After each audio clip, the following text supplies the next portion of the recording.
Assalamualaikum. Salam. Kenapa? Kesian kat aku? Terus tunang. Duduk kampung seorang-seorang. Duduk lah lu. Hari tu aku pergi Aceh.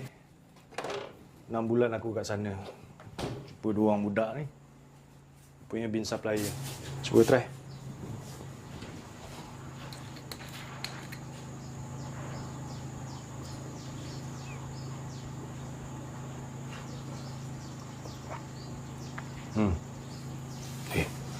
Baik ni.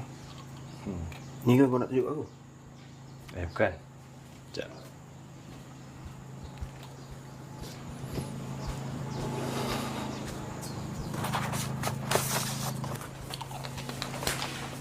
Ni. Apa ni? Kau tahu yang abah ada tanah? Tanah apa? 2 ekar.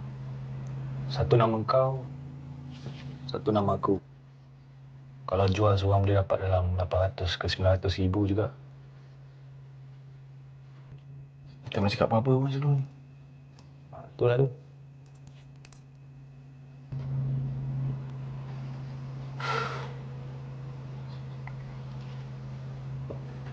Kau rasa dia tak sempat beritahu lah, Pat.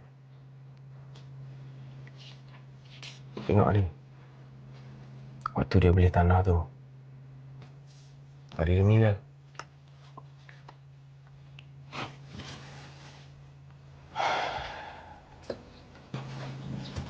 Puasa? Aku ingat abah tu mati miskin. Macam nak gila aku cari duit. Sebab aku tak nak lah hidup macam dia. Rupanya. Itulah yang aku tak puas hati dengan dia. Dia beli kembang maju tapi dia tak nak. Bodoh betul lah aku ni. Sama lah dengan aku.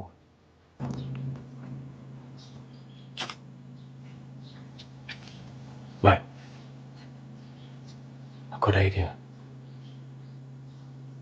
Aku rasa dengan bins yang kau bawa ni, dengan duit yang kita akan ada lepas ni, kita buka kedai baru. Kau nak ke? Mestilah aku nak. Dari dulu aku nak buat benda ni. Engkau? Tak nak? Aku tak tahulah aku ada confident nak buat lagi benda ni. Kau dengar ni. Kita jangan start benda kosong. Kita ambil balik apa yang aku dah bina sebelum ni.